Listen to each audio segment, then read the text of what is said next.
Hey there, everyone. This is Professor Mizmura Pence for Introduction to American Studies. Let's start off with a poem for this lecture. This is by Rumi, and it's called The Guest House. This being human is a guest house. Every morning, a new arrival, a joy, a depression, a meanness, some momentary awareness comes as an unexpected visitor. Welcome and entertain them all, even if they're a crowd of sorrows, who violently sweep your house empty of its furniture. Still, treat each guest honorably. She may be clearing you out for some new delight. The dark thought, the shame, the malice, meet them at the door laughing and invite them in. Be grateful for whoever comes, because each has been sent as a guide from beyond.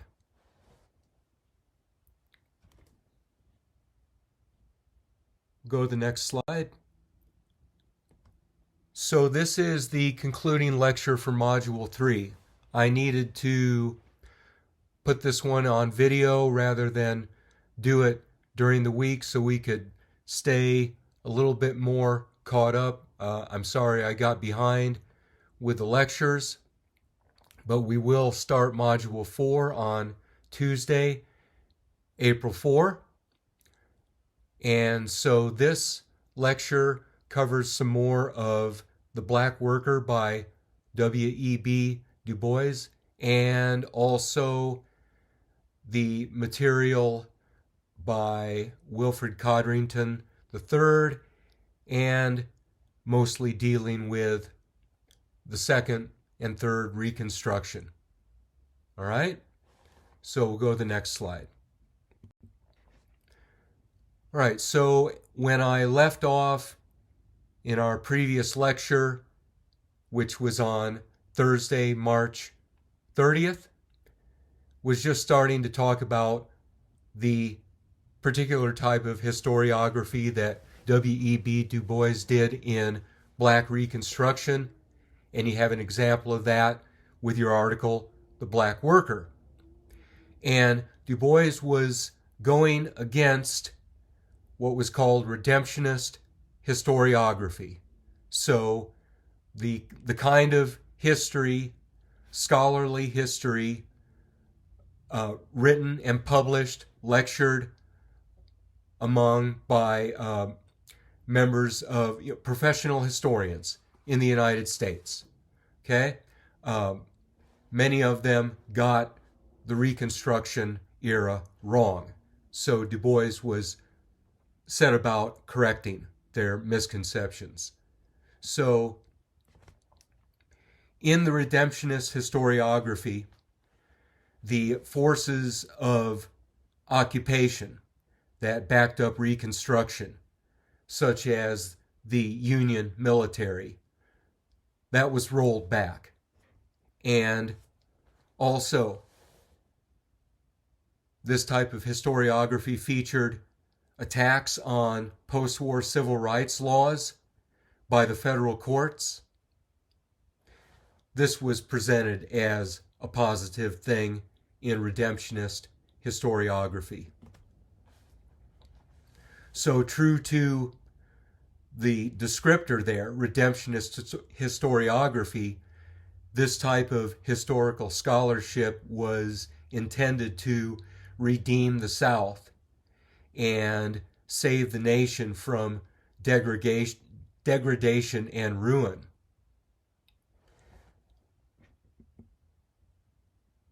All right, and I should mention that in this lecture, I'll show some images that are of the times of Reconstruction, and as Reconstruction came to a stop in the 1800s.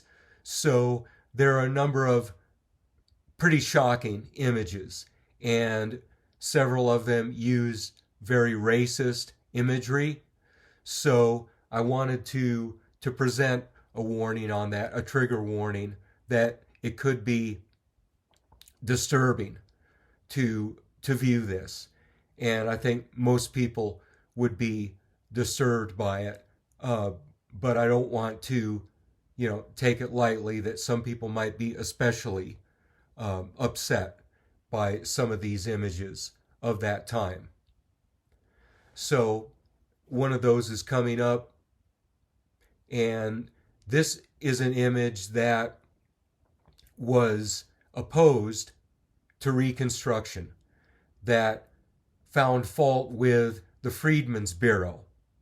All right? So we've learned in this unit, in this module, that the Freedmen's Bureau has a mixed legacy, that some people from various positions criticized it while considering it overall a positive change. But this next slide is going to be very insulting and very racist about what the Freedmen's Bureau did. So we'll go to that slide. All right, so here you have an image that depicts the impact of the Freedmen's Bureau on the free black population of the South, according to the artist here. So it's a very, obviously extremely racist, extreme caricature there, stereotype, and plays on the fears of many whites that some of the changes with Reconstruction were, taking advantage of them, that it was bad for whites in general, some of this progress during Reconstruction. We'll go to the next slide. All right, so I think it's best for me to quote directly from W.E.B. Du Bois's work that you read. So just to highlight a few major claims, statements in the reading that do nicely to sum up his message and why it is so different from the redemptionist historiography that neglected the role of African American people in the Civil War and Reconstruction, and also presented Reconstruction as something that was bad for the country and needed to be stopped. Du Bois saw it as differently as anyone could. All right, so here's a good quote. And his purpose, part of his purpose in the book, was to show how black men became a central thread in the history of the United States, at once a challenge to its democracy and always an important part of its economic history and social development. So a major emphasis there on the agency of black men, which was totally missing from redemptionist historiography. We'll go to the next slide. All right, here's another set of images from the time. On the left there, you have an image of the Grant administration, Ulysses S. Grant, and it's depicted as taking terrible advantage of Southern white people and being a very corrupt government. And you have the carpet bag image there. So this is anti-Reconstruction. On the right there, you have the presidential administration that took over afterwards. And that's seen as, now that Reconstruction is ended, things are productive and under control and as they should be, according to this artist. Okay? So, again, an anti-Reconstruction set of images from that time. We'll go to the next slide. All right, I want to quote some more from The Black Worker, you're reading from Module 3 by Du Bois. And so more emphasis on, the historical agency here in racial terms as well as class terms, where DuBois writes, the black worker as founding stone of a new economic system brought civil war in America. He was its underlying cause, in spite of every effort to base the strife upon Union and national power. We'll go to the next slide. But before we do, I'll say that I underline this to emphasize it even more here. It's not, Du Bois didn't underline that in the original. So just some more emphasis for you there. We'll go to the next slide now. All right, another set of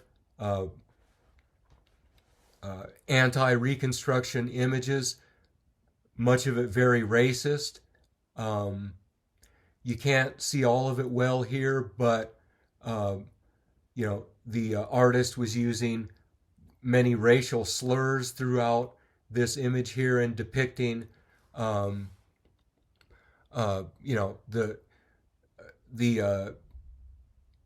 fate of the South as being very unfair, and the treatment of white people and white Democrats in the South as being very unfair due to Reconstruction. So it would have been a typical propaganda against Reconstruction. All right, next slide. All right, and one third and last quote from The Black Worker by W.E.B. Du Bois. And this is very important because of the international perspective it takes, the global vantage point that the author presents here. So he writes, human labor in China and India, the South Seas, and all Africa, in the West Indies and Central America and in the U.S., that great majority of mankind on whose bent and broken backs rest today the founding stones of modern industry, shares a common destiny. So W.E.B. Du Bois, looking at the plight and the solidarity of black workers, particularly black male workers in the United States, as part of a global struggle. We'll go to the next slide.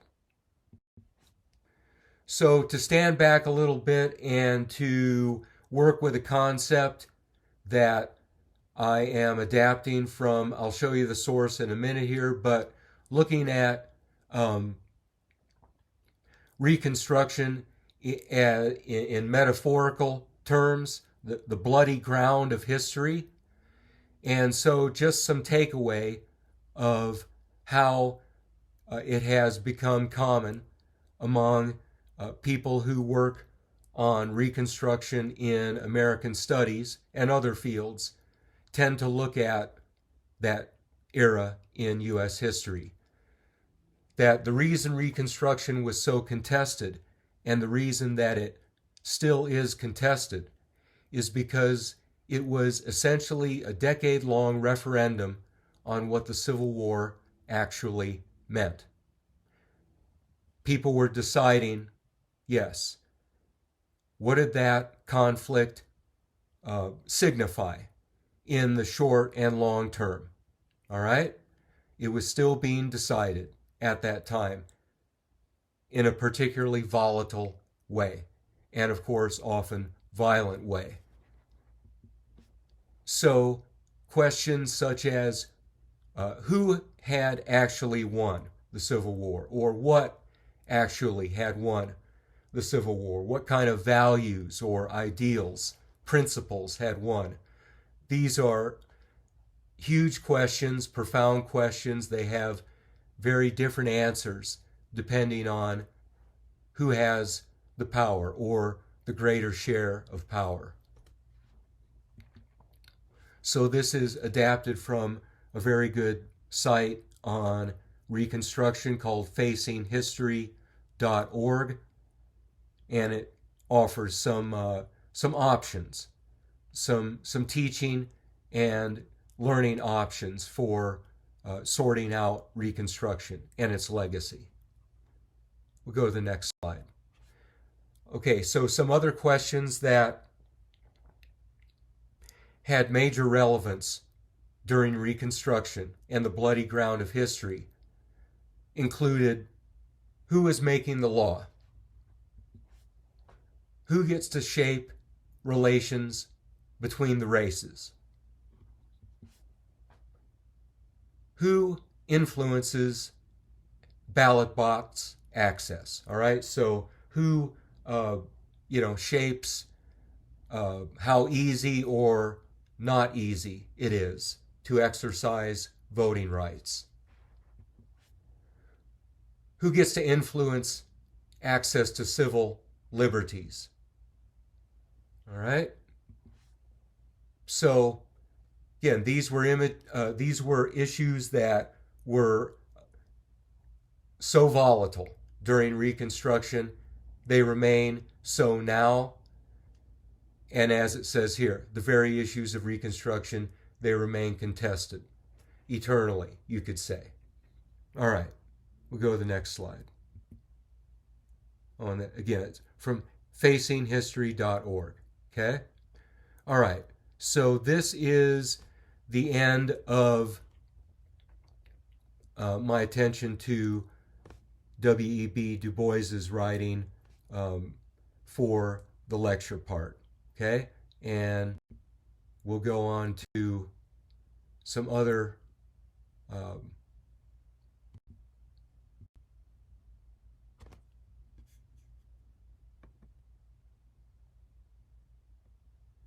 right, so continuing on with some of the last few readings for Module 3. There are a couple that I'm not going to include in the lecture. All right, and these tend to be brief readings and very general audience written. Okay, so I think one of them, for example, a New York Times editorial about Reconstruction. I won't be covering that, which isn't to say it's not important. I'm going to give you some space and time on your own with that one, and perhaps discussion teachers may also cover it. But for this recorded lecture, I'm going to start off with the reading by Wilfred Codrington III and give you some background on the author. So he is an assistant professor of law at Brooklyn Law School and a fellow at the Brennan Center. And I believe the Brennan there is named after a former Supreme Court Justice, William Brennan. I'm pretty sure that's true. Okay. Also, so his specialties are constitutional law, election law, and public policy. He's been a public commentator on voting, on elections, on reform of the Constitution, on anti-discrimination, and the rule of law. So always urgent, important topics. Maybe even more so recently for any number of reasons and people, right? All right, we'll go to the next slide. So a little bit more about the author. He, as an undergraduate, earned a degree in philosophy from Brown University, and then a master's of public administration from University of Pennsylvania, and a Juris Doctorate from Stanford Law School. And next slide. Currently practices law in New York, in Massachusetts, and in District of Columbia, in the U.S. District Courts for the Southern and Eastern Districts of New York. A widely published author, Wilfred Codrington, and in looking around for people who would, sort of help me and the discussion teachers and you bring this up into the present day and look at things in terms of a second and possibly third Reconstruction, his work carries a lot of weight. So it influences what comes up next. All right, go to the next slide. All right, so quick overview, first, second, and third Reconstructions in the United States. Of course, we've learned about the first one, 1865 to 1877. So pretty much total agreement among scholars and non-scholars about that period being, yeah, that's when Reconstruction took place. And now the second one, that's where some debate comes into the picture. All right? There is quite a bit of agreement that there was such a thing as a second Reconstruction, or at least an attempt at this, but the parameters of it, more debate there. All right? So some historians and other scholars say, well, the second Reconstruction, it started in 1948 maybe. There's another group of scholars who tend to say 1964. And in general, looking at the end of this second Reconstruction, the debates center around, did it end in the late 1960s, or maybe just a little bit later, early 1970s. But with 1948, the excuse me, with 1948, this would include attention to such things as the integration of the U.S. military and some of the other civil rights legislation that came about after World War II. 1964 is when the civil rights legislation truly took off, and you got major laws such as the Civil Rights Act of 1964 and later the Voting Rights Act of 1965. So, yeah, as it says here, there is some agreement on the phenomenon of the second Reconstruction and its chronology, that it was a period of very promising civil rights activity and laws and advances about in the middle to the late 20th century. And the third, as far as that goes, the idea pretty much that I detected in gathering information for this lecture was that this is yet to happen, but some are calling for it. All right? And we read a little of this material. Okay? All right, so yeah, the third one is to be envisioned, to be realized, to be achieved. It could include, often does include policies such as reparations, and there are some very transformative policies coming about in San Francisco, for example, as far as reparations, race-based reparations there. I'll go into that in a later lecture, okay? But for now, next slide. Okay. Some recap, okay? I know for some of you this is redundant, maybe for all of you it is, and you can fast forward if you like, but I think it's important to reinforce it for at least one reason, because many of you have, in conversations with me, shared that you didn't get a whole lot of engagement, encounters, or chances for this with Reconstruction in previous institutional formal education. So, some recap. All right, so the 13th, 14th, and 15th Amendments to the Constitution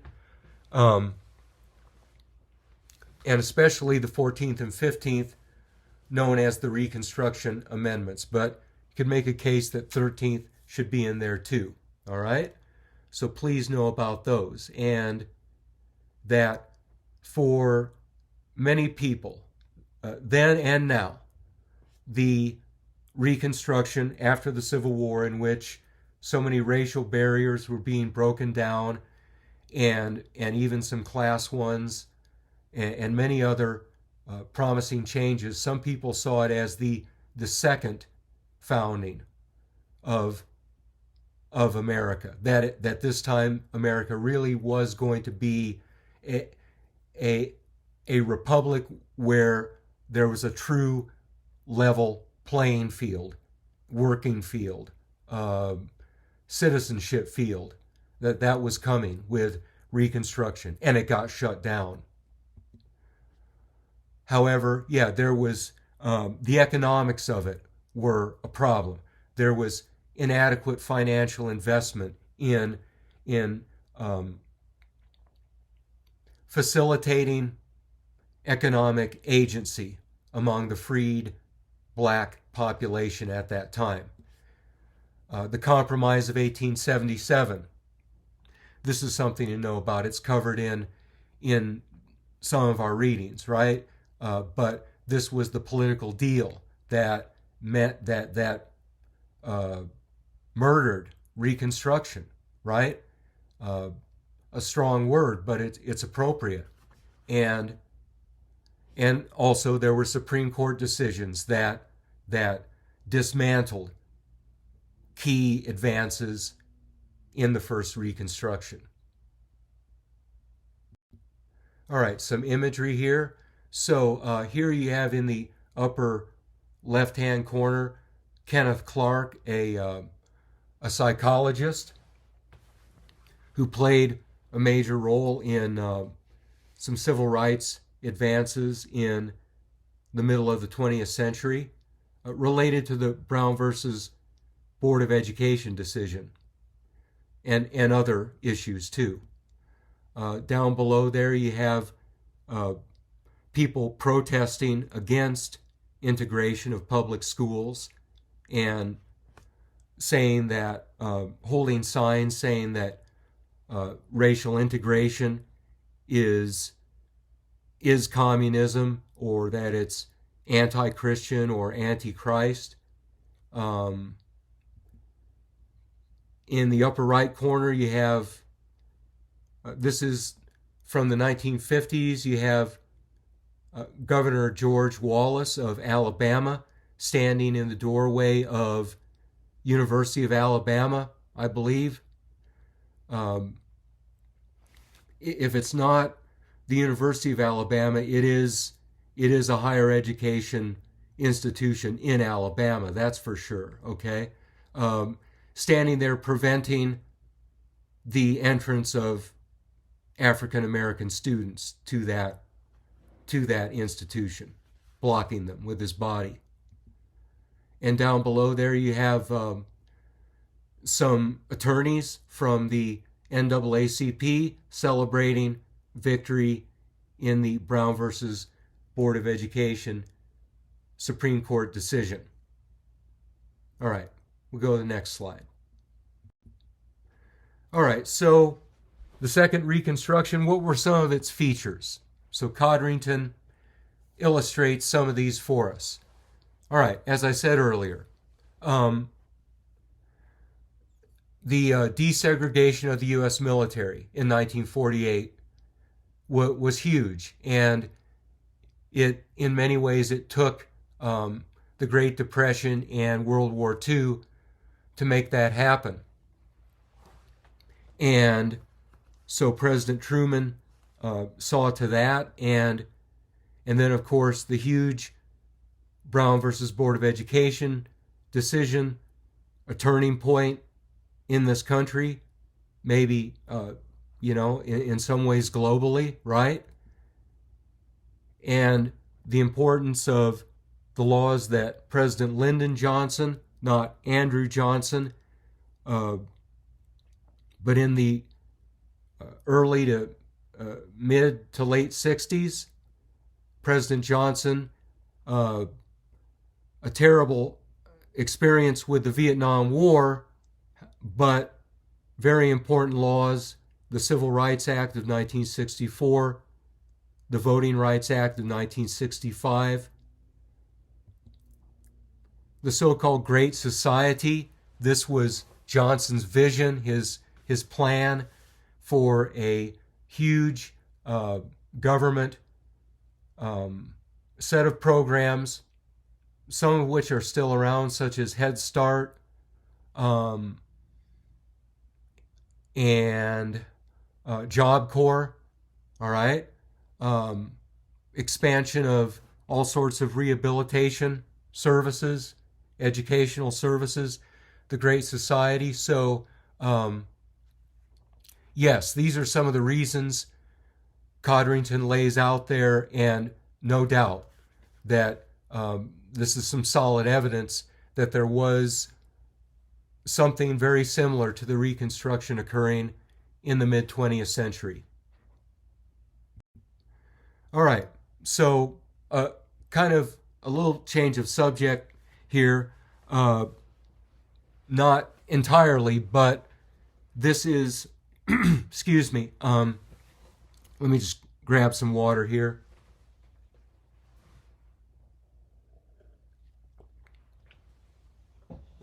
All right, thank you.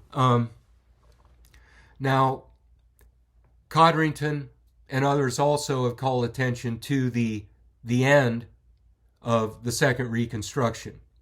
So there's some reason to locate that or to put that on a timeline with the end of the Johnson administration.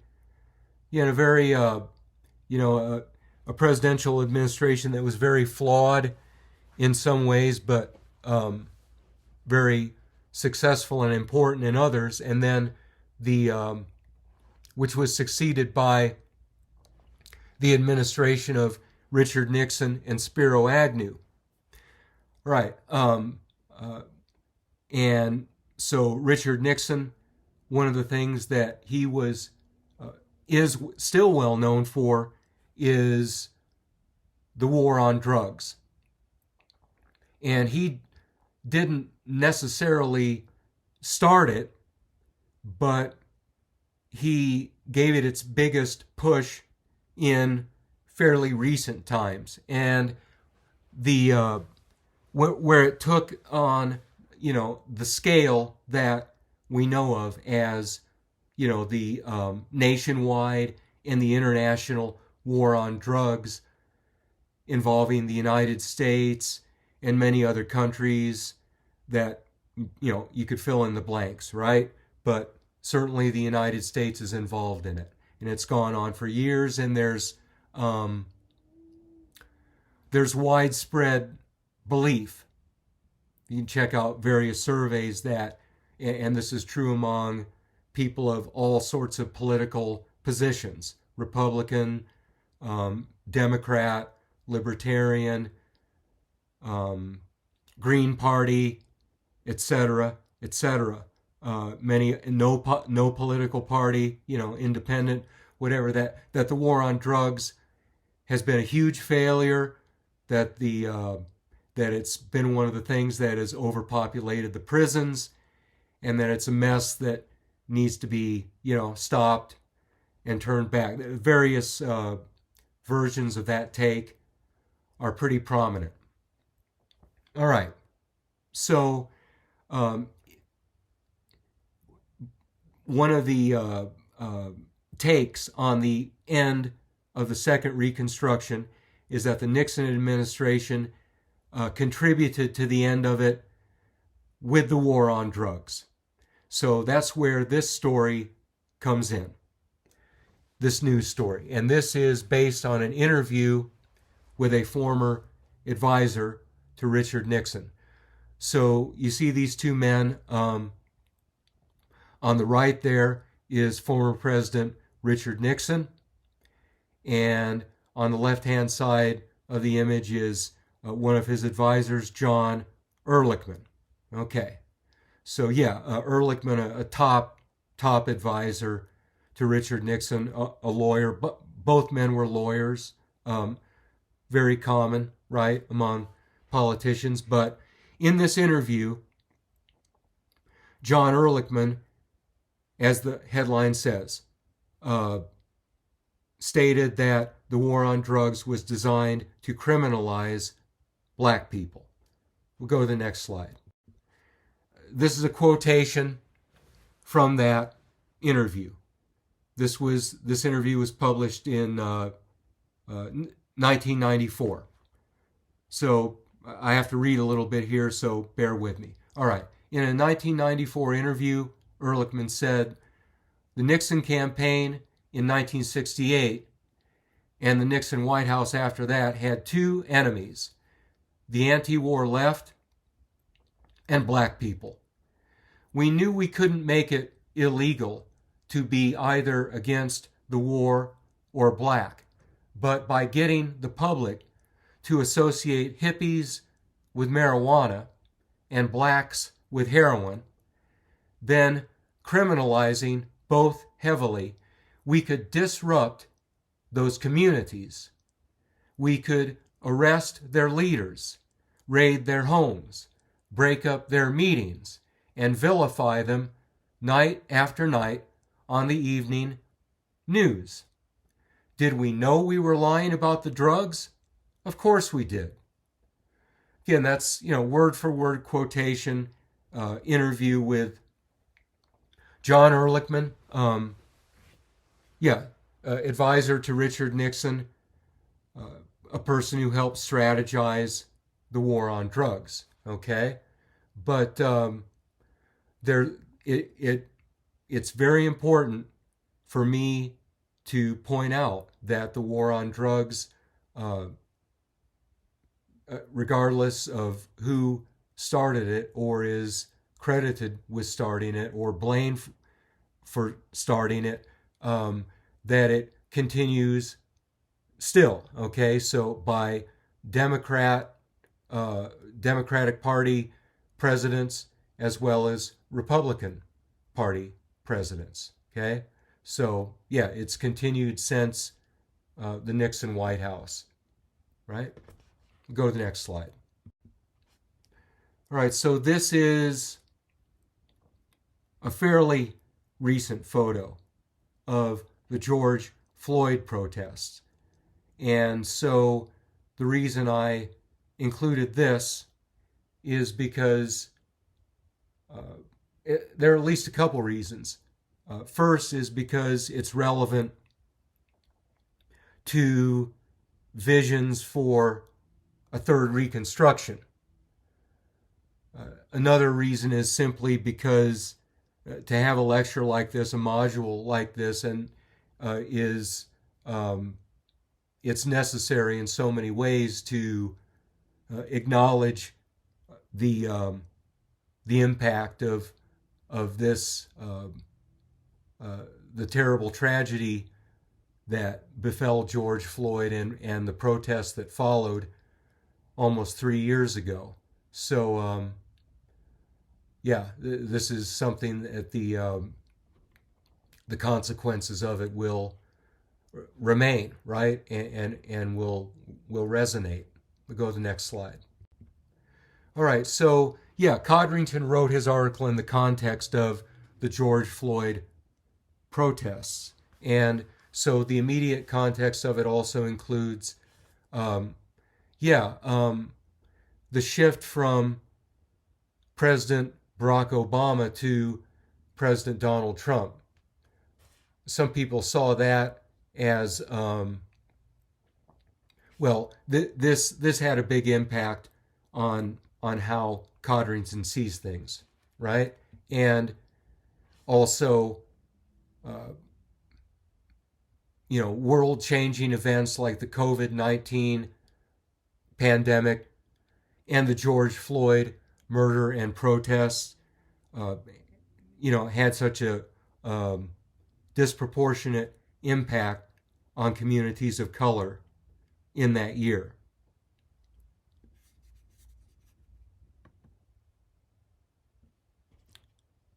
And Okay, and sorry, I went to the next slide. So, wanted to mention reparations again. This is um, a news story from, let's see, the Financial Times. Okay, and it focuses on Caribbean nations. And the headline says, reparations from former slave owning countries are long overdue. So it's an editorial. It's an opinion piece that argues, yes, for example, the British Empire, what's left of it, to provide economic compensation for starters to some of these nations in the Caribbean that were colonized and exploited for many years. To help them economically. Go to the next slide. All right, so and to reemphasize, that looking at this from Codrington's point of view, that the war on poverty had somehow morphed into the war on drugs carried out by Richard Nixon, and later on by, President Ford, President Carter, Reagan, Clinton, Bush, and the war on drugs continued into the Obama and Trump and Biden presidencies, no doubt about it. Part of the factors behind the closing down of the second Reconstruction, pay close attention in the article to the impact of the U.S. Supreme Court and the Bakke case, which dealt with affirmative action, and also what is often known as dog whistle racial politics. In other words, similar to how dogs can hear sounds at frequencies that humans cannot hear, dog whistle racial politics use racist language, racist tropes, but express them in a way that is not, obviously racist a lot of times. Okay? So this has been practiced by many politicians, but however, in recent years, this kind of thing has gone beyond the dog whistle, and there have been blatant racist statements at all levels of politics, right? And also other events, trends and problems that have contributed to the end of the second Reconstruction, according to Codrington. Mass incarceration in the United States, the impact and the continuing legacy of Hurricane Katrina, and the Great Recession of 2008. Happened a while ago, but its economic effects have been lasting and were disproportionate in their impact on communities of color. Go to the next slide. All right, so considering a third Reconstruction. So the need for such a development, for such an effort. Some reasons for this would be, according to the article, that slavery and racism's legacies, these have become in some ways even worse in the 21st century because of the collapse of the first and second Reconstructions. And that there need to be that three ideals, three goals need to be pursued: truth, reconciliation, and recompense. And that colorblind perspectives are not helpful in a society where structural inequality that's embedded with racism is so persistent. And this I wanted to give you an example of a book recently by the Reverend William Barber II, came out in 2016, and he's been very influential in activism in recent years, and I believe he brought his activism to Topeka not long after writing this book and publishing it.